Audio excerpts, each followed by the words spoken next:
Hello student. Plan tech classes में सभी छात्रों का एक बार फिर से स्वागत है। आज का सेशन होने वाला है डिप्लोमा ईयर के छात्रों के लिए अप्लाइड मैथमेटिक्स थर्ड का। और अप्लाइड मैथमेटिक्स थर्ड में लास्ट के सेशन में मैंने पढ़ाया था linear differential equation of higher order. इसका फर्स्ट सेशन हो चुका था और जिसमें आपने क्या कॉम्प्लीमेंट्री फैक्टर और पर्टिकुलर इंटीग्रल निकाला था। पर्टिकुलर इंटीग्रेशन यानी कि सी एफ और पी आई आपने निकालना सीखा था। सी एफ और पी आई के लिए कुछ क्वेश्चन आपने किए थे। उम्मीद है कि वह क्वेश्चन सभी छात्रों को समझ में आए होंगे। उसके अलावा मैंने बताया था कि इसका और भी यानी कि मिक्स में e to the power a x P I निकाला था, साइन एक्स का पी आई निकाला था। अब इसके अलावा और भी क्वेश्चन आते हैं तो वो इस सेशन में देखेंगे। जैसा कि पहले भी बता चुका हूँ छात्रों को कि जब भी सेशन स्टार्ट हुआ करें तो वो सेशन को आप थोड़ा सीरियस 40 से 45 मिनट को एकदम एकाग्रता से देखने की कोशिश किया करें। और उसके बाद फिर 40 से 45 मिनट आप केवल अपनी एक्सरसाइज बुक में जो क्वेश्चन मैंने करवाए हैं उन क्वेश्चन को एक्सरसाइज बुक में नोट करके सॉल्व करने की कोशिश किया करें। जिससे कि क्या होगा कि आपको जो मैंने सेशन में क्वेश्चन लेता हूँ वो मैं पहले भी बता चुका हूँ कि सेशन में जितने भी क्वेश्चन होंगे वो लास्ट के 7 ईयर में डिप्लोमा ईयर के जो जितने भी सेट बनते हैं और 7 ईयर में जो भी क्वेश्चन आए होते हैं वो क्वेश्चन आपको इस सेशन में लिए जाते हैं।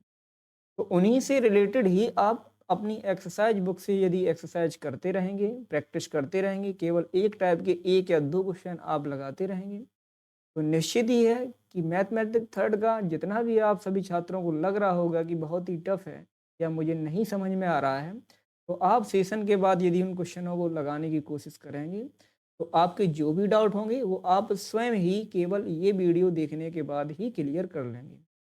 ठीक है, तो ज़्यादा ना टाइम खर्च करते हुए आपको सेशन की तरफ ले चलता हूँ।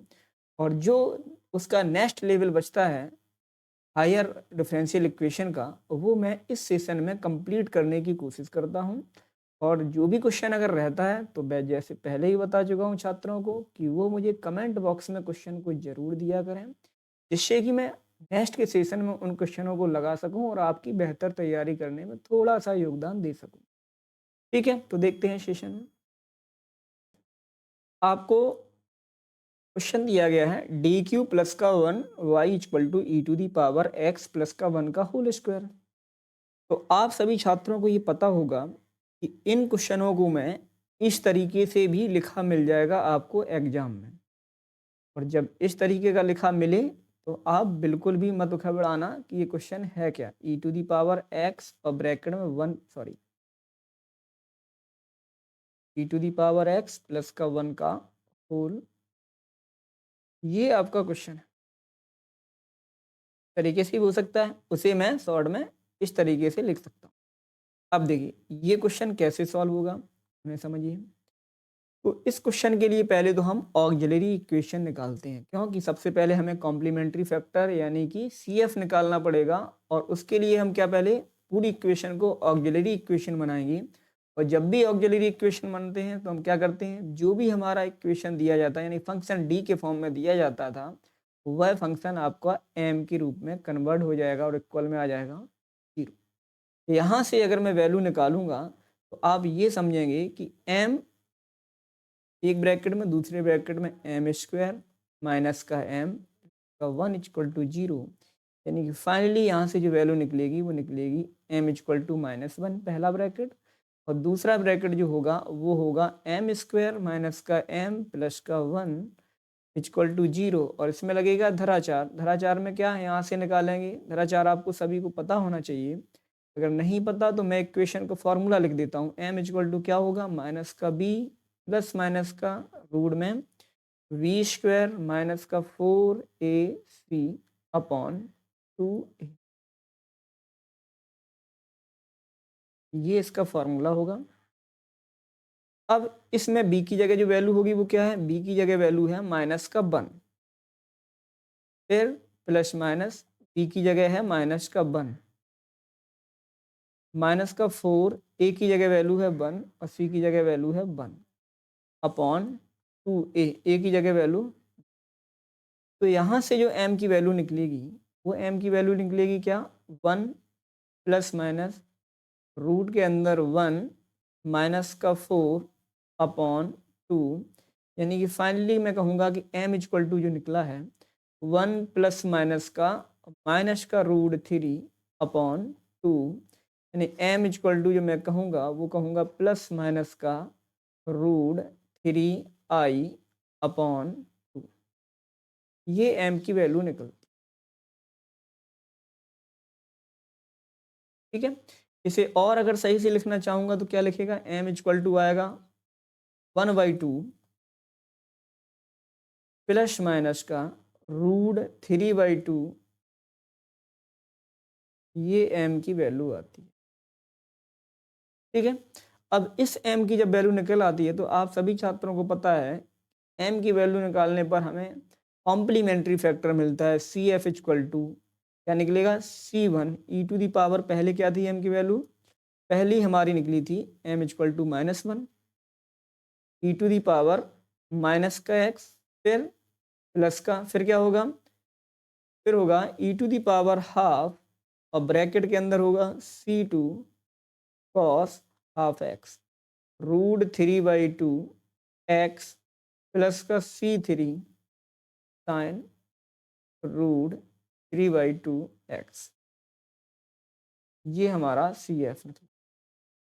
कोई समस्या इसमें, CF तो आप सभी छात्रों को अच्छे से आता होगा।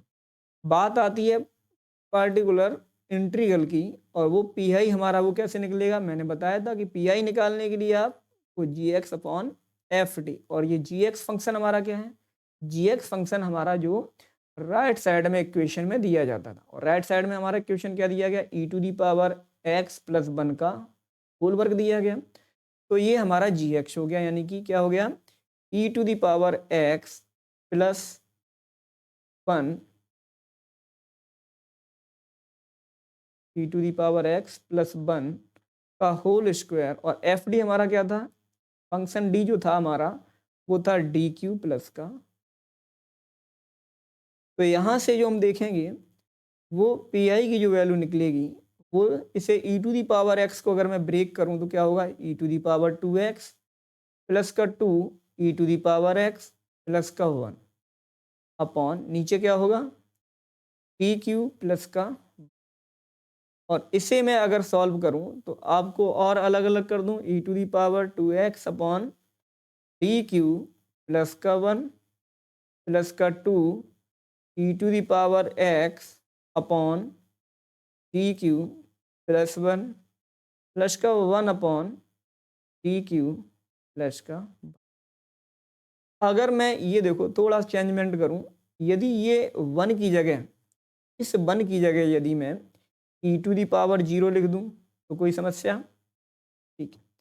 अब यहाँ से देखिए जो हमारा PI निकलेगा वो देखिए क्या, e टू दी पावर, जब भी मैंने बताया e to the power ax मिले और फंक्शन हमारा d हो तो आपको पता होना चाहिए यदि हमारा d की जगह a वैल्यू रख दें और FD की वैल्यू जो है वो नॉन जीरो हो तो ये वैल्यू रख सकते हैं।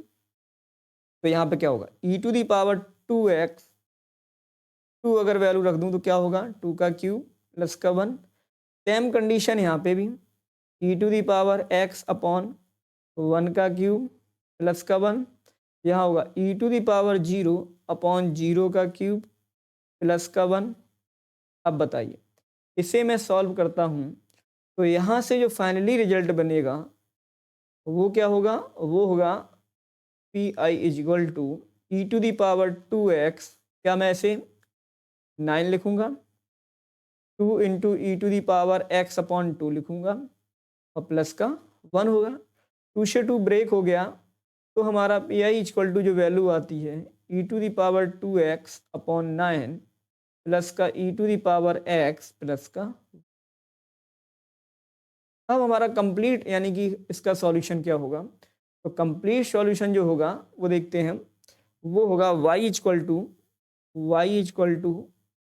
CF प्लस का PI, और CF की जगह वैल्यू हमारे पास कितनी थी, CF की जगह वैल्यू थी हमारे पास e to the power -x plus का e to the power x/2 और ब्रैकेट में था C1 C2 cos root 3/2 x plus का C3 साइन √3/2 प्लस इसकी वैल्यू क्या निकली है हमारे पास, इसकी वैल्यू e⁻²x अपॉन 9 प्लस का e⁻x प्लस का, ये हमारा कंप्लीट सॉल्यूशन इस क्वेश्चन रहता है। उम्मीद है सभी छात्रों को जरूर समझ में आया होगा क्वेश्चन। नेक्स्ट क्वेश्चन देखते हैं। नेक्स्ट क्वेश्चन देखिए, इसी टाइप का क्वेश्चन दिया गया है। पहले तो क्या करेंगे, ऑक्सिलरी इक्वेशन निकालेंगे। ऑक्सिलरी इक्वेशन से द्विघात समीकरण है तो m की वैल्यू 2 आएंगे और वहां से हमारा CF निकलेगा और CF जो हमारा होगा वो क्या होगा, C1 e⁻, जो भी x रहता है, प्लस का C2 e⁻, जो भी हमारी ये वैल्यू रहती है, दोनों वैल्यू निकाल लेंगे। CF बहुत ही आसानी से निकल जाएगा। उसके बाद में PI जब निकालेंगे तो वही dx अपॉन FD। FD में हम ये देखेंगे कि D की जगह वैल्यू क्या रखें, D इक्वल टू यदि मैं A रखता हूँ यानी कि D की जगह वैल्यू -2 अगर मैं रख दूंगा तो क्या ये फंक्शन 0 होगा। यदि मैं -2 यहाँ पे रख दूंगा तो ये 2 से -2 हो गया 4, यानी कि ये -2 का वर्ग हो जाएगा 4, तो 4 से 4 ये वैल्यू कैंसिल, यानी कि FD जो फंक्शन हो रहा है वो 0 हो रहा है। इस कंडीशन में मैं इस क्वेश्चन को करवा देता हूँ। देखिए क्या, मैं सिर्फ PI निकाल देता हूँ कि इसका PI कैसे होगा, बाकी आप सभी छात्र इसका कमेंट करके मुझे CF की वैल्यू निकालेंगे। तो PI देखिए कैसे निकलेगी। PI मैंने जैसे बताया है GX अपॉन FD होगा और GX की जगह वैल्यू e⁻⁻2x और FD की जगह वैल्यू d² प्लस का d माइनस का 2 है। यदि मैं d इक्वल टू माइनस का 2 पुट कर दूं इस जगह तो आप ये देखेंगे FD की जो वैल्यू है वो 0 हो रही है। जब ऐसी कंडीशन होती थी तो मैंने बताया था कि D की जगह अब आप रखेंगे D प्लस का A और D प्लस का A की जगह वैल्यू क्या है, A की जगह वैल्यू है माइनस का 2 यानी e⁻⁻2, यानी कि मैं ये कह सकता हूं कि जो ये D है इसकी जगह D माइनस का 2 मैं पुट तब करूंगा जब हमारा FD फंक्शन 0 हो जाता है। अब देखिए यहाँ पे क्या होगा, प्लस का D माइनस का 2 माइनस का 2, यहाँ से PI जो निकलेगा वो आप फिर से देखेंगे e⁻⁻2x अपॉन इसका स्क्वायर खोलेंगे तो क्या होगा d² माइनस का 4d प्लस का 4, इसे सॉल्व करेंगे तो प्लस का d और यहाँ पे क्या होगा माइनस का 4, तो माइनस और प्लस का 4 दोनों कैंसिल हुआ तो यहाँ से जो वैल्यू निकलती है वो निकलती e⁻⁻2x अपॉन d² माइनस का 3। ठीक है, क्या ये बात सभी छात्रों को समझ में आई हो? ठीक है, तो अब हम ये देखते हैं कि इसे जब सॉल्व इस तरीके से कर भी लिया, या एक काम और करते हैं, ये करने के बाद आपको थोड़ी ये समस्या आ रही होगी अब इसे आगे क्या सॉल्व करें। तो इसमें देखिए जब भी आपने ऑक्सिलरी इक्वेशन निकाला था तो ऑक्सिलरी इक्वेशन में इसके 2 फैक्टर बने होंगे। तो 2 फैक्टर जो बने होंगे वो एक आपका फैक्टर जो होगा वो आपका फैक्टर बना होगा d माइनस का 1 और एक बना होगा d प्लस का 2। ठीक, इस तरीके के 2 फैक्टर बने होंगे। तो वही फैक्टर अगर मैं यहाँ पे रखूं तो PI को निकालने में बहुत ही आसानी होगी। इसे मैं थोड़ा रेज करता हूं। देखिए यदि मैं इसकी जगह मैं फैक्टर कर दूं d माइनस का 1 और एक d प्लस का 2, तो मैं ये कह रहा हूं कि d की जगह हम वैल्यू e⁻ में a रखते आए हम और d की जगह यदि मैं वैल्यू a रख दूं तो यहाँ पर a की जगह वैल्यू है -2 और 1 हो गया -3, यहाँ माइनस का 2 रखेंगे तो ये वैल्यू कैंसिल हो जाएगा यानी कि 0 फंक्शन पूरा हो जाएगा। इस फैक्टर की वजह से, केवल इस फैक्टर की वजह से ही हमारा फंक्शन 0 हो रहा है। यदि जिस फैक्टर की वजह से हमारा फंक्शन 0 होता है उसी फैक्टर की जगह हम d के स्थान पर क्या रख दें, d प्लस का a। अगर मैं ऐसा करता हूं तो आप देखेंगे जो पी आई निकलेगा वो e to the power minus का 2x हमारा इस फंक्शन की जगह हो रहा है 0, तो इसकी जगह मैं रख दूं d माइनस का 2 प्लस का 2, और बाकी ये दूसरा जो हमारा d है उसकी जगह हम जैसा लिखा है वैसा लिखा है। ठीक, जैसा हम करते आए हैं। तो यहाँ जो देखेंगे वो आसानी से 2 ही लाइन में हमारा पी आई निकल आएगा। तो यहाँ जो होगा वो क्या होगा, माइनस का 3 और माइनस का 2 प्लस का 2 कैंसिल हुआ, तो यहाँ क्या बचेगा p, यानी कि पी आई की जो वैल्यू बचेगी वो बचेगी माइनस का 1/3 1 upon D into e to the power minus का 2x, और 1 अपॉन डी को हम क्या लिख सकते हैं, 1 अपॉन डी को हम लिख सकते हैं इंटीग्रेशन, यानी कि 1/3, और ये हमारा इंटीग्रेशन किसके रिस्पेक्ट में होगा, x के रिस्पेक्ट में होगा। तो यहाँ से जो इंटीग्रेशन निकलेगा वो निकलेगा 1/3 ई टू दी पावर माइनस का 2x अपॉन माइनस का 2, यानी कि पी आई जो फाइनली निकला वो निकला क्या, 1/6 ई टू दी पावर माइनस का 2x। ये हमारा अब कंप्लीट सॉल्यूशन इसका क्या होगा, वही जैसा कि मैंने बताया है, complete solution P y equal to C F plus का पी आई। तो पी आई तो मैंने निकाल दिया, सी एफ आप कमेंट करके जरूर मुझे बताएं कि क्वेश्चन नंबर 2 का सी एफ कितना निकला था और फाइनली रिजल्ट क्या था। नेक्स्ट क्वेश्चन देखते हैं हम। तो नेक्स्ट क्वेश्चन हमारे पास ये वही कॉस्ट का फंक्शन आ गया इसमें। तो पहले तो इसमें हम सी एफ निकालेंगे, तो सी एफ सभी छात्र तो निकालना सीख ही गए होंगे। तो सी एफ निकालने के लिए हम पहले ऑक्सिलरी इक्वेशन में कन्वर्ट करते हैं इक्वेशन को। ऑक्सिलरी इक्वेशन से एक फैक्टर बनाएंगे, तो फैक्टर हमारे 2m माइनस का 1m हो रहा है प्लस का 2 इक्वल टू 0। यहाँ से जो फैक्टर निकलेंगे वो m माइनस का 2 माइनस का 1 m माइनस का 2 equal to 0।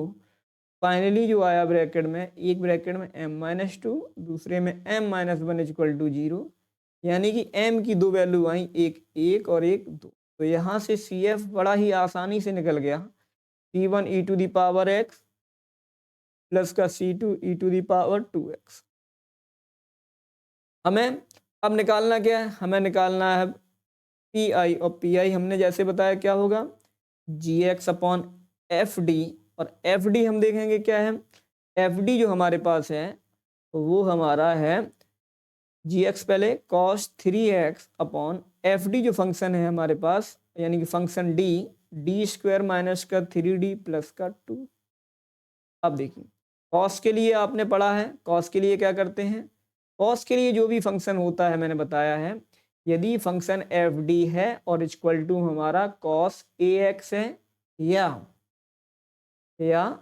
Sign a x है, कॉस ए एक्स या साइन एक्स दोनों में से ये मिलता है, तो डी इक्वल टू जो वैल्यू है वो क्या रखते हैं हम, D square equal to minus का ए स्क्वायर।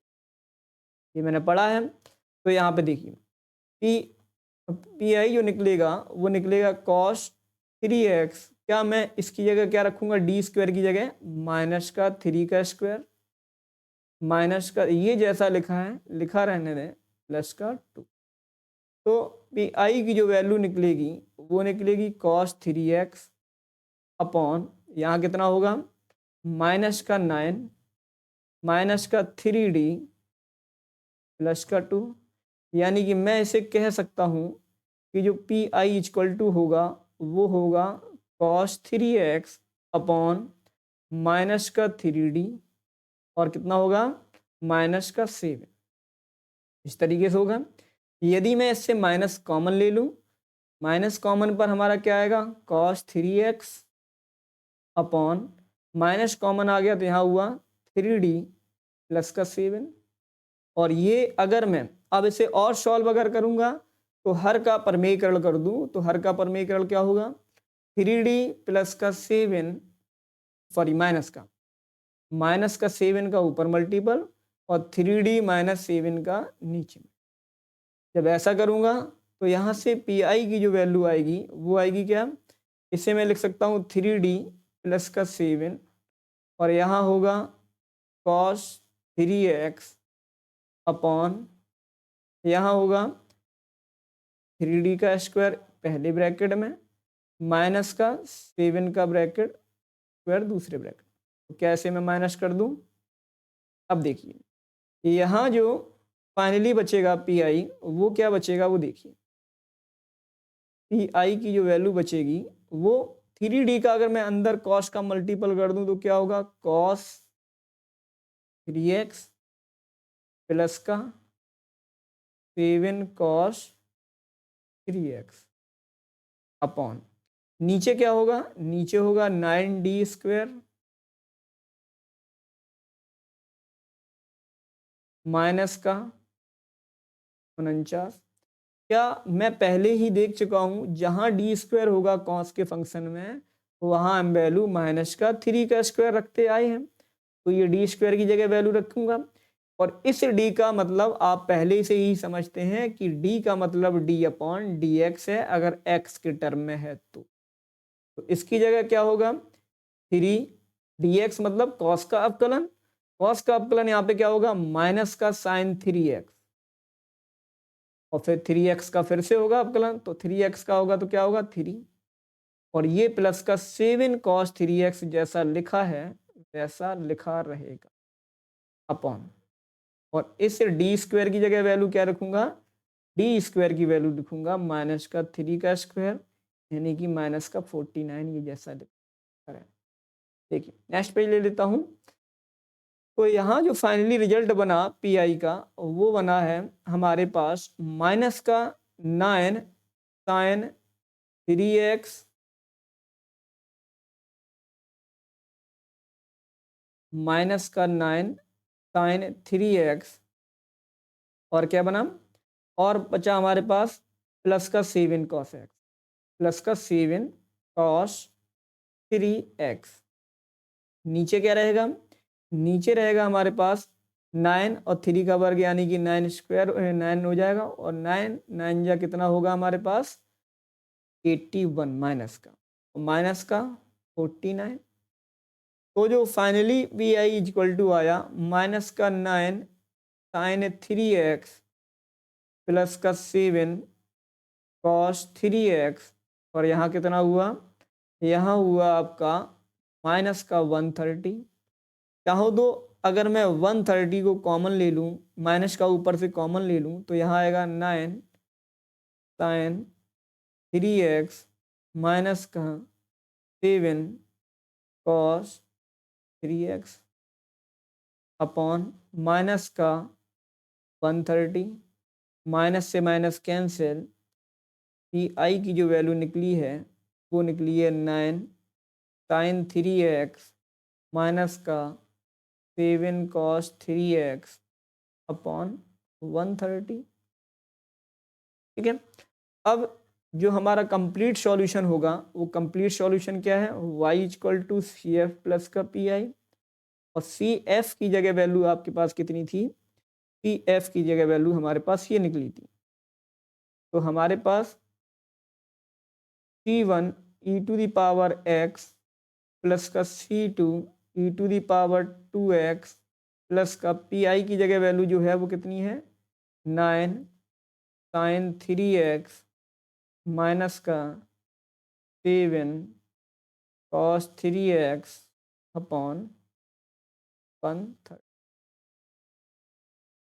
ये हमारा कंप्लीट इसका हल है।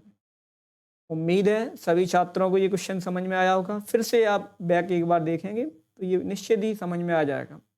नेक्स्ट क्वेश्चन देखते हैं। अब इसमें देखो नेक्स्ट क्वेश्चन आप ट्राई करेंगे, थोड़ा मैं इसे सॉल्व कर देता हूँ। ये कॉस स्क्वायर है तो बस मैं इस कॉस स्क्वायर को सॉल्व करता हूँ कि ये कॉस स्क्वायर को कैसे सॉल्व करेंगे। तो देखिए आप इस कॉस स्क्वायर को, आपको पता है कि cos 2 थीटा इक्वल टू यानी कि cos 2x equal to 2 cos square x minus 1 लिख सकता हूँ। यहाँ से यदि मैं cos 2x की वैल्यू अगर निकालूँ ऐसे तो अपॉन में 2 equal to cos square x होगा। तो फाइनली इस जगह जो आप रखेंगे वो ये रखेंगे 1/2 ब्रैकेट में cos 2x प्लस का 1 और इधर आपका क्या है? डी स्क्वायर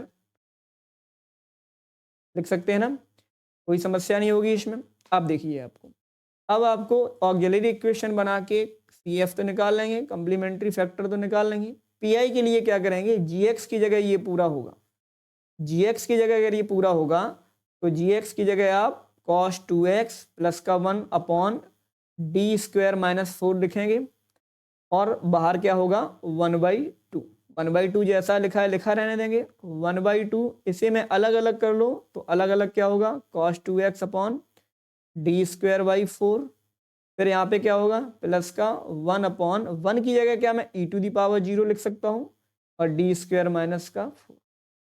अब देखिए अब आप लोग अगर फंसेंगे तो यहाँ ये फंसेंगे, आपको मैंने बताया है कि cos के फंक्शन में डी स्क्वायर की जगह माइनस का ए स्क्वायर लिखेंगे और जब यहाँ पे माइनस ए स्क्वायर लिखेंगे तो आप ये देखेंगे कि -2 का वर्ग ये हो जाएगा क्या -4 और -4 ये हो गया 8। कंप्लीट सॉल्व हो जाएगा आसानी से, बहुत ही आसानी से ये सॉल्व हो जाएगा और ये भी सॉल्व हो गया। e⁻0 यानी कि 0 रखेंगे यहाँ पे तो 0 तो -4 बचेगा या -8 होगा या -4, आसानी से सॉल्व कर लेंगे। हमारी PI की वैल्यू मैंने आपको ऐसे ही यहीं बता दी। निकालना क्या है CF। इसका सॉल्यूशन मुझे जरूर कमेंट बॉक्स में बताएं कि इसका सॉल्यूशन होगा क्या। ठीक है, नेक्स्ट क्वेश्चन देखते हैं। नेक्स्ट क्वेश्चन आपको डी स्क्वायर है, सॉरी 3d³ माइनस का 3d स्क्वायर प्लस का 4d माइनस का 2 इक्वल टू e⁻x और cos x। सेम वैसी क्वेश्चन दिया गया है, आप ये समझिए। पहले तो इसके फैक्टर अगर बनाना सीख गए तो सब कुछ हो जाएगा। मैं फैक्टर बना देता हूँ इस क्वेश्चन के। d³ माइनस का 3d स्क्वायर प्लस का 4d माइनस का 2 इक्वल टू 0, 2 इक्वल टू है।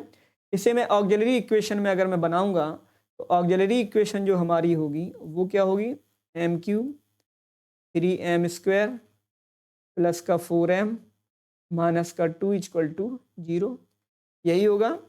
अब इसके फैक्टर बनाएंगे तो इसके फैक्टर बनाने के लिए क्या बताया था मैंने, त्रिघात इक्वेशन है और त्रिघात इक्वेशन को सॉल्व करने के लिए हम क्या करते हैं, या तो एक फैक्टर को हम निकाल लें या कोई एक ऐसी वैल्यू इसमें रख दें, इस पूरे फंक्शन में कोई एक ऐसी वैल्यू रख दें जिस वैल्यू पर ये पूरा फंक्शन हमारा 0 हो जाए।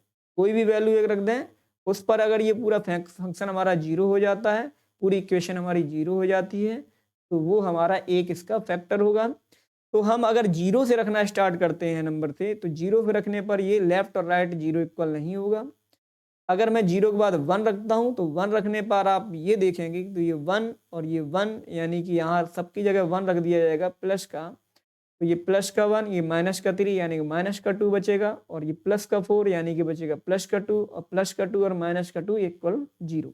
यानी कि मैं ये कह सकता हूं कि यदि m इक्वल टू मैं 1 रख दूं तो ये पूरा इक्वेशन 0 हो रहा है। ठीक है, तो हमारा एक फैक्टर हो जाएगा m माइनस का 1 इक्वल टू 0 इस पूरी इक्वेशन का। तो फिर क्या करेंगे, दो तरीके होते हैं इसके, या तो पूरी इक्वेशन में m-1 का फैक्टर बना लो या इस m-1 का इसमें डिवाइड कर दो। जब डिवाइड कर दोगे तो आपको निश्चित ही एक द्विघात समीकरण मिलेगा और द्विघात समीकरण को आप सॉल्व करोगे तो उसके शेष दो फैक्टर बचते हैं वो आपको निकल आएंगे। तो मैं इसमें डिवाइड करके नहीं डायरेक्ट ही करता हूं, 2m स्क्वायर प्लस का 2m प्लस का 2m माइनस का 2 इक्वल टू 0। ठीक है, यहां से कॉमन आया क्या m स्क्वायर, तो यहां बचेगा क्या m माइनस का 1। यहां से कॉमन आया माइनस का 2m और यहां बचेगा m माइनस का 1। यहाँ प्लस का 2 कॉमन आया और यहाँ बचेगा m माइनस का 1 इक्वल टू, यानी कि m माइनस 1 एक हमारा फाइनली, और यहाँ पे बचेगा m स्क्वायर माइनस का 2m प्लस का 2 इक्वल टू 0। मैंने बताया था कि एक फैक्टर तो आपको यही आएगा आपका और दूसरे फैक्टर में आपको द्विघात इक्वेशन मिल जाएगी। और इस द्विघात इक्वेशन को कैसे सॉल्व करना है वो देखिए, m स्क्वायर माइनस का 2m प्लस का 2 इक्वल टू 0, जैसे कि मैंने पहले बताया था पीछे वाले क्वेश्चन में, इसमें लगाएंगे धराचार विधि और धराचार मेथड जब लगाएंगे तो धराचार मेथड में हमारे m की वैल्यू किसमें मिलेंगी, हमारी m की वैल्यू जो मिलेंगी वो कॉम्प्लेक्स फॉर्म में मिलेंगी, कॉम्प्लेक्स नंबर के रूप में मिलेंगी। कॉम्प्लेक्स नंबर का CF निकालना मैंने बताया है। कॉम्प्लेक्स नंबर का CF जो निकलता है, जैसे कि अगर आपका कॉम्प्लेक्स नंबर अल्फा प्लस का बीटा आई अगर निकलता है तो इसका जो सी एफ होगा वो आपको पता होना चाहिए, e to the power alpha upon x, और ब्रैकेट में होगा हमारे पास C1 cos beta x plus का C2 साइन बीटा एक्स। ये हमारा कॉम्प्लेक्स नंबर का सी एफ निकालने का मेथड। उसके बाद में क्या हमें निकालना है इसका, उसके बाद में हमें निकालना है इसका पी आई। जो आपको टफ लग रहा होगा कि पी आई कैसे निकालेंगे, तो पी आई के लिए क्या करेंगे, जैसे कि मैंने बताया है, पी आई के लिए आपको इसमें हमारा फंक्शन जी एक्स और फंक्शन एफ डी यही होता है। और फंक्शन जी एक्स में हमारा क्या है, उसमें हमारा जो है वो है e to the power x plus का कॉस एक्स, यानी कि e to the power x plus का कॉस एक्स। और फंक्शन डी जो है हमारा वो क्या है, डी क्यूब माइनस का 3D² प्लस का 4D प्लस का 2, यही है हमारा। अब देखिए इस त्रिघात इक्वेशन को हमने सॉल्व जो किया था, e to the power x plus का कॉस एक्स को, तो इसे सॉल्व करने पर हमने ये देखा था D-1 एक ब्रैकेट बना था, दूसरा ब्रैकेट D² माइनस का 2D प्लस का 2, यही बना है। और जब मैं इसे अलग अलग फैक्टर करूंगा तो क्या होगा, e to the power x upon D-1 bracket में होगा D² माइनस का 2D प्लस का 2, यहाँ क्या रखूंगा, यहाँ होगा cos x upon D² sorry D-1 और ब्रैकेट में होगा D² माइनस का 2D प्लस का 2। अब देखिए ई टू दी पावर एक्स में क्या करते थे हम, ई टू दी पावर एक्स में D=A रखते थे। D=A रखने पर ये वैल्यू क्या हो जाएगी, ये वैल्यू 0 हो जाएगी, जिसके कारण से ये पूरा फंक्शन 0 कर देगा। तो इसी D की जगह हम क्या रखेंगे, D प्लस का 1, D प्लस का 1 माइनस का 1, और इन सब की जगह वैल्यू क्या रखूंगा, 1 का स्क्वायर माइनस का 2 इंटू 1 प्लस का 2, यही होगा प्लस का। इसमें क्या करते थे, D² की जगह वैल्यू क्या रखते थे हम, D² की जगह वैल्यू माइनस का A² और A की जगह वैल्यू यहाँ पे क्या है 1, यही तो है। तो यहाँ पे D-1, इस D² की जगह वैल्यू रखेंगे -1 का स्क्वायर माइनस का 2D प्लस का 2। तो यहाँ जो वैल्यू निकलती है वो पी आई की जो वैल्यू निकलेगी वो निकलेगी e to the power x upon D, और ब्रैकेट में क्या होगा, ब्रैकेट में होगा हमारे पास 1 का स्क्वायर यानी कि 1 माइनस का 2 प्लस का 2 प्लस का, यहाँ है cos x अपॉन नीचे क्या है D-1, और ब्रैकेट के अंदर हमारे पास क्या है, ब्रैकेट के अंदर हमारे पास बचेगा प्लस का 1 और माइनस का 2, यही बचेगा। यहाँ अब देखिए आप यहाँ जो बचेगा पी आई में वो -2 + 2 कैंसिल, बचा 1, यानी कि 1/D, और 1/D का means e to the power x का हमारे पास क्या हो जाएगा, इंटीग्रेशन हो जाएगा प्लस का। यहाँ क्या बचेगा, यहाँ बचेगा हमारे पास cos x, और इस अब दो ब्रैकेट हैं इनका अगर मल्टीपल करेंगे तो क्या होगा, D माइनस का 2D² माइनस का 1 और माइनस माइनस प्लस का 2D। तो यहाँ जो फाइनली पी आई जो बचेगा वो बचेगा क्या, e to the power x का करेंगे तो ई टू दी पावर एक्स ही होगा प्लस का, यहाँ क्या रहेगा cos x होगा, और यहाँ क्या रहेगा, यहाँ देखिए इसे मैं लिख सकता हूँ माइनस का 2D का स्क्वायर प्लस का 3D माइनस का 1। तो क्या D² की जगह वैल्यू क्या रखेंगे हम, जैसा कि मैंने बताया है कि cos में D² की जगह वैल्यू होगा माइनस का A² और A की जगह क्या है 1।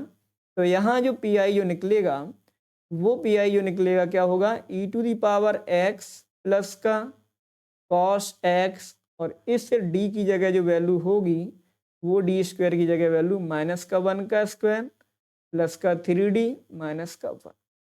तो अब देखिए अब इसमें देखेंगे क्या बचेगा, यहाँ बचता है P I equal to e to the power x plus का कॉस एक्स अपॉन यहाँ जो हुआ माइनस माइनस प्लस 2 और क्या बचेगा यहाँ पे, यहाँ बचेगा क्या 3d माइनस का 1 प्लस का 3d माइनस का 1। तो जो पी आई की जगह जो वैल्यू है वो है e to the power x plus का कॉस एक्स अपॉन में क्या होगा 3d प्लस का 1।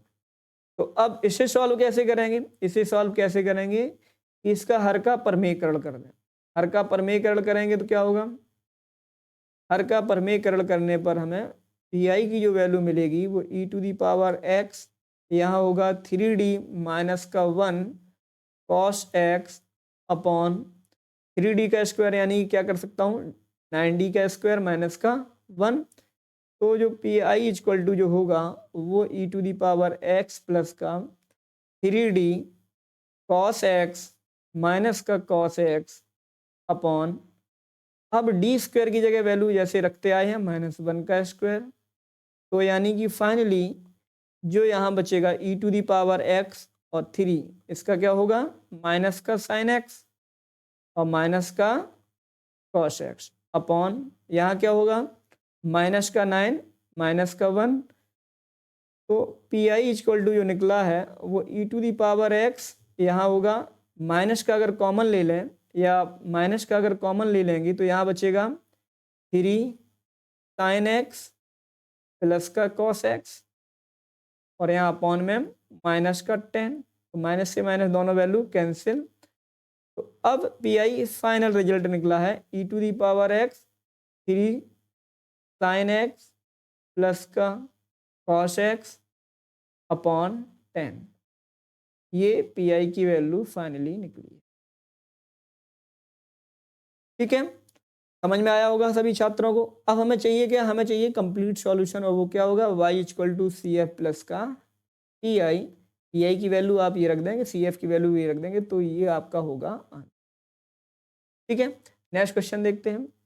नेक्स्ट क्वेश्चन देखिए, डी स्क्वायर प्लस का डी माइनस का 6 इक्वल टू एक्स है। अब ये देखिए, अभी तो आपने चार घातांकी पढ़ा, फिर टिग्नोमेट्री पढ़ा, यही तो किया ना। अब ये क्या आ जाता है एलजेब्रिक आ जाता है। तो एलजेब्रिक जब आपके राइट साइड में हो यानी कि फंक्शन जी की जगह अगर एलजेब्रिक फंक्शन हो तो उसका आप पी आई कैसे निकालेंगे वो देखते हैं। तो हम इसका सी एफ नहीं निकाल रहे हैं, सी एफ आप क्वेश्चन 6 का आप मुझे कमेंट बॉक्स में बताएंगे कि इसका सी एफ कितना निकला है। ठीक है, तो इसका डायरेक्टली ही पी आई निकाल रहा हूं मैं। तो पी आई अगर मैं डायरेक्ट इसका निकालता हूं तो क्या निकलेगा, पी आई इक्वल टू जो होगा हमारे पास वो होगा x upon D square plus का डी माइनस का 6 होगा। और एलजेब्रिक फंक्शन को आप जब भी सॉल्व करेंगे तो इसे हम क्या करेंगे, द्विपद प्रमेय बनाने की कोशिश करेंगे फंक्शन डी को। यदि मैं द्विपद प्रमेय फंक्शन डी को बनाऊंगा तो कैसे लिखूंगा मैं आपको, देखो मैं इसे एक काम कर लेता हूँ, -6 को अगर मैं कॉमन ले लूँ तो आप ये देखेंगे कि ये माइनस का 6 अगर जब कॉमन आ जाएगा तो क्या बचेगा, यहाँ पे प्लस का 1 बचेगा, इन दोनों की जगह माइनस डिवाइड हो जाएगा। तो क्या मैं इस माइनस को ऐसे लिख दूं, माइनस का डी स्क्वायर प्लस का डी अपॉन 6। अगर ये बात समझ में आई हो सभी छात्रों को तो ठीक है। जब ये इस तरीके से मैं लिख दूंगा इस तरीके से, ठीक है, -6 होगा, ये प्लस का है तो इसलिए माइनस हो जाएगा ये। अब देखिए, यदि मैं इस नीचे द्विपद प्रमेय का जो रूप बन गया है इसे मैं अगर चाहूं तो इस तरीके से लिख दूं, ब्रैकेट में 1 माइनस का डी स्क्वायर प्लस का डी अपॉन 6 और इसकी जो पावर होंगी वो कितनी होंगी, -1 इंटू एक्स, ऐसे लिख सकता हूं।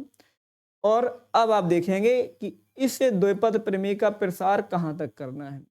तो आप देखेंगे x की पावर कितनी है 1, जितनी पावर आप एलजेब्रिक फंक्शन के ऊपर होंगी उतनी बार इस द्विपद प्रमेय का एक्सपेंशन करना है, विस्तार करना है। तो देखिए पी आई की जगह जो फाइनली वैल्यू निकलेगी वो निकलेगी 1/6, ब्रैकेट के अंदर क्या होगा, क्या होता है 1 माइनस एक्स की पावर n का, वो होता है 1 माइनस का एन एक्स, फिर प्लस का n n माइनस का 1/2 फैक्टोरियल इंटू एक्स स्क्वायर, फिर माइनस का dot dot dot dot n term तक होता है।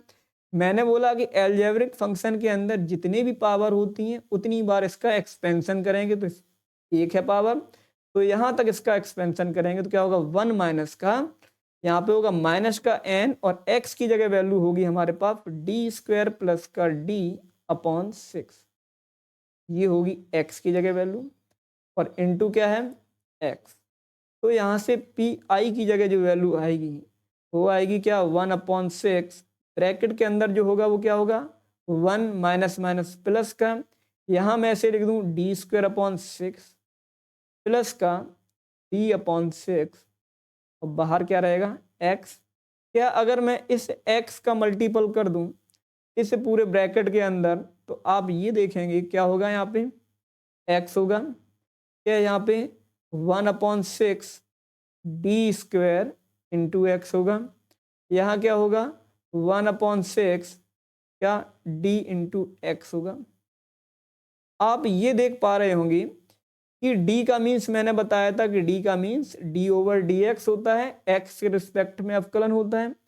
तो यहाँ से जो वैल्यू निकलेगी पी आई की फाइनली वो क्या होगी 1/6 और यहाँ ब्रैकेट में क्या होगा, ब्रैकेट में x और d² यानी कि 2 बार जब इसका अवकलन करेंगे तो क्या होगा 0 हो जाएगा। इसका जब एक बार अवकलन होगा तो क्या होगा 1 होगा, होगा कि नहीं होगा। तो पी आई की जो वैल्यू फाइनली जो निकलती है वो निकलेगी 1/6 ब्रैकेट में x प्लस का 1/6, ये आपका पी आई की फाइनली वैल्यू। उम्मीद है कि पी आई एल्जेब्रिक फंक्शन का कैसे निकालेंगे वो समझ में आया होगा। अगर समझ में आया है तो वीडियो को जरूर लाइक करें। नेक्स्ट क्वेश्चन देखते हैं। तो नेक्स्ट क्वेश्चन भी एल्जेब्रिक दिया गया है। क्या इसका पी आई और सी एफ यानी complete solution y = CF plus का पी आई आप कमेंट बॉक्स में मुझे बताएंगे जरूर। मैं इसे छोड़ता हूँ आपके लिए और ज़रूर ही आप इस क्वेश्चन को मैं जितना भी छोड़ देता हूँ CF निकालने के लिए या पी आई निकालने के लिए, तो उन्हें आप ज़रूर टाइम दिया करें क्वेश्चनों को। मैंने शुरुआत में ही बताया है कि जो भी क्वेश्चन सेशन के अंदर है वो लास्ट 5 से 7 ईयर में लिए हुए क्वेश्चन हैं। तो ये उम्मीद रहता है आपकी एग्जाम की दृष्टि से कि ये क्वेश्चन आगामी परीक्षा में आ सकते हैं। नेक्स्ट क्वेश्चन देखते हैं। नेक्स्ट क्वेश्चन देखिए, d² माइनस का 4d प्लस का 4 और ये आपको दिया गया x² प्लस का e⁻x प्लस का cos 2x। इसे भी क्वेश्चन को आप कर सकते हैं। क्यों कि जो भी देखो दिक्कत आती है वो पी आई निकालने में आता है। तो पी आई निकालने के लिए आप हमें बोला कि इस तरीके से आप फंक्शन को लिखते हैं। तो आप जब यहाँ पे ये देखेंगे कि यहाँ पे फंक्शन जी जो है वो 3 टर्म में डिवाइड है, एल्जेब्रिक है, चारघातांकी है और ट्रिग्नोमेट्री भी है। तो जो फंक्शन डी है उसे आप इस तरीके से लिख सकते हैं और इसे आप कैसे लिखेंगे, फंक्शन डी प्लस का e⁻x फंक्शन डी प्लस का cos 2x फंक्शन डी। और आप तीनों टर्म सीख चुके हैं, इसे भी सीख लिया कि हम इसको कैसे सॉल्व करेंगे अलग से, इसे भी सीख लिया और अभी लास्ट में इसे भी बताया। तो सभी में अलग अलग फॉर्मूले लग जाएंगे।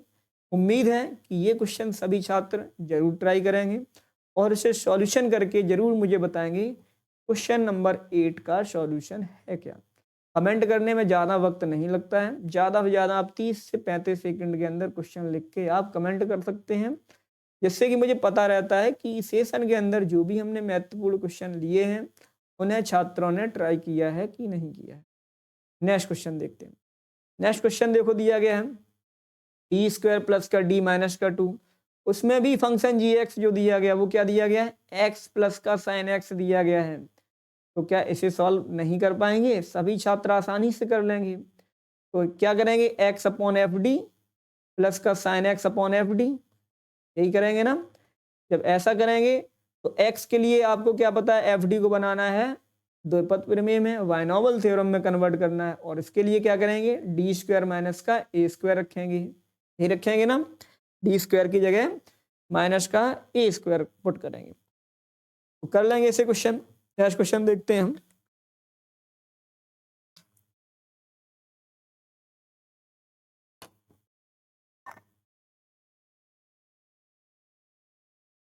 नेक्स्ट क्वेश्चन देखिए, अभी तक आपको जो दिया गया था फंक्शन जीएक्स जो दिया गया था वो आपको एडिशन में दिया गया था। एडिशन में दे सकता है, सब्ट्रैक्शन में दे सकता है। बट क्या है कि अब आपको जो जीएक्स दिया जा रहा है वो इनटू में दिया जा रहा है। तो देखिए इसे कैसे सॉल्व करते हैं। पहले तो वही कि आप इसका सीएफ निकाल लेंगे। तो सीएफ मैं फिर से एक बार ट्राई कर दे रहा हूं कि जो भी क्वेश्चन आपको दिया जाए उसके पहले एक्सिलरी इक्वेशन में कन्वर्ट करेंगे, और जैसे ही एक्सिलरी इक्वेशन में कन्वर्ट होता है तो आप उसे इस कंडीशन में लिखते हैं। इसके फैक्टर करेंगे तो फैक्टर करने पर आपको जो वैल्यू आती है वो ये आ रही है। इसके फैक्टर मैंने किए तो वो इस तरीके से आए, यानी कि फाइनली m का जो फैक्टर आया वो m+2 और एक फैक्टर जो आएगा वो m+1, यानी कि m इक्वल टू जो वैल्यू आएगी वो -1 -2, और यहाँ से CF जो निकलेगा वो निकलेगा e⁻⁻x C1 सॉरी, और प्लस का C2 e⁻⁻2x। ये आपके CF निकलेंगे। ठीक है, बट दिक्कत आती है क्या कि आपको पीआई निकालने के लिए, और वो क्या है पीआई निकालने के लिए मैंने बताया कि पीआई निकालने के लिए आप जीएक्स फंक्शन अपॉन एफडी होता है। अब जीएक्स जो फंक्शन दिया गया है वो आपको दो में दिया गया, यानी कि इनटू में दिया गया e⁻x इंटू साइन एक्स, और एफडी की जगह जो दिया गया वैल्यू वो हमारे पास क्या है, क्या मैं उस एफडी की जगह वैल्यू d² प्लस का 3d प्लस का 2 यही दिया गया ना। जब भी इनटू में आपको दिया जाए तो सबसे पहले हमने क्या चार घातांकी को सॉल्व करना सीखा है।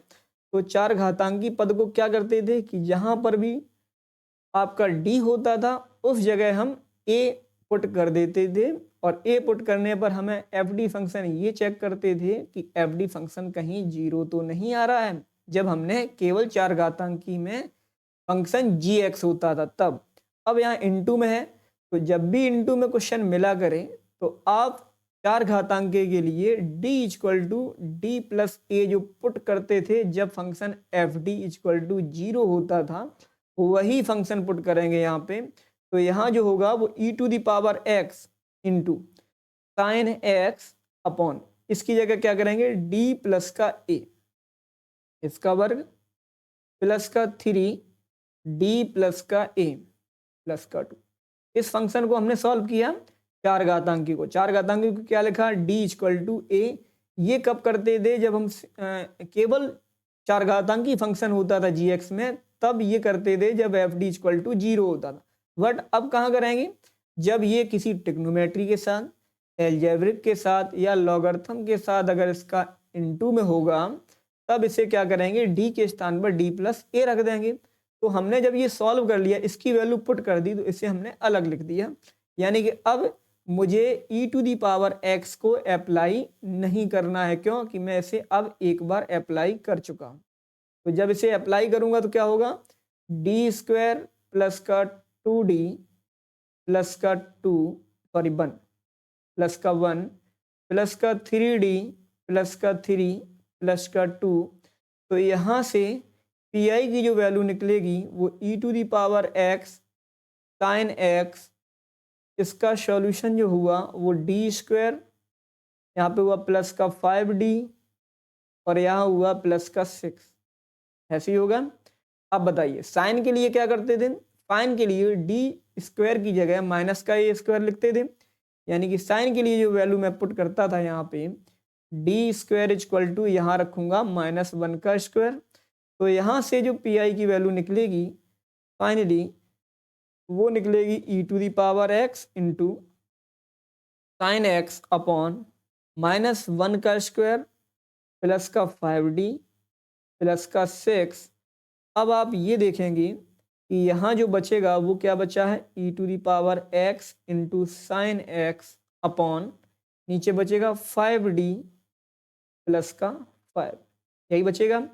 क्या यहाँ से 5 कॉमन आ सकता है, नीचे से जब 5 कॉमन आ जाएगा तो e⁻x अपॉन 5 यहाँ बचेगा sine x upon d plus का 1। अब क्या करेंगे इस तरीके को सॉल्व करने के लिए मैंने बताया कि अब हर का परमेयकरण कर देंगे। तो हर का परमेयकरण जब करेंगे तो यहाँ से पी आई जो निकलेगा वो क्या निकलेगा, पी आई इक्वल टू निकलेगा e to the power x upon 5, यहाँ था साइन एक्स, हर का परमीकरण में क्या किया, डी माइनस वन का ऊपर मल्टीपल और डी माइनस वन का नीचे मल्टीपल। तो यहाँ जो रहता है वो क्या बनेगा, वो बनेगा e to the power x upon 5, यहाँ होगा डी माइनस का 1 इंटू साइन एक्स अपॉन, यहाँ हुआ डी स्क्वायर माइनस का 1 का स्क्वायर। अब डी स्क्वायर की जगह वैल्यू ट्रिग्नोमेट्री में क्या रखते थे, डी स्क्वायर की जगह वैल्यू हम रखेंगे डी साइन एक्स से लिख दूंगा, माइनस का 1 इंटू साइन एक्स लिखूंगा, और डी स्क्वायर की जगह वैल्यू -1 का स्क्वायर। तो यहाँ से जो पी आई का और सॉल्यूशन होता है वो क्या होगा, इस डी की जगह मैं क्या लिख सकता हूँ, यानी कि कॉस एक्स माइनस का साइन एक्स अपॉन माइनस का 2।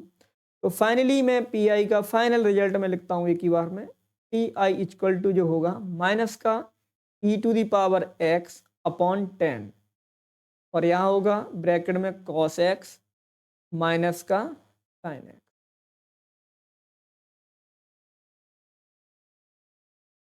ठीक है, सभी छात्रों को उम्मीद है क्वेश्चन समझ में आया होगा इनटू वाला। नेक्स्ट क्वेश्चन देखते हैं। नेक्स्ट क्वेश्चन भी ये इनटू में ही है। मैं सभी छात्रों से ये उम्मीद करता हूँ कि पीछे वाला क्वेश्चन फिर से ही देखें और उसका सॉल्यूशन करने की कोशिश करें, और फाइनल इस क्वेश्चन नंबर 11 का मुझे आंसर बताएं कि y equal to P F plus का पी आई आपका निकलेगा क्या और क्या निकल रहा है। ठीक है, आज के क्लास के लिए इतना ही। जब तक के उड़ान क्लास से आप जुड़े रहिए, और अगर चैनल को सब्सक्राइब अभी तक नहीं किया है तो कर लीजिए। जैसा कि मैंने बताया कि डिप्लोमा का जब भी सिलेबस ख़त्म हो जाएगा, डिप्लोमा का जो भी सिलेबस ख़त्म हो जाएगा मैथमेटिक्स का, फिर मैं आपको जेई के लिए जो भी मैथमेटिक्स और रीजनिंग रहता है वो आपको इस क्लास में पूरा सॉल्यूशन डिटेल में करवाने की कोशिश करूंगा कि जेई की जो क्लास है आपको वो फ्री में अवेलेबल हो। और जल्दी से जल्दी कोशिश ये रहेगी कि लाइव भी आए आपके, और भी टेक्निकल सब्जेक्ट हैं वो अपने चैनल पर देने की कोशिश करूँ। तब तक के लिए आप चैनल से जुड़े रहिए, सब्सक्राइब करिए, लाइक और शेयर जरूर किया करें, जिससे कि हमें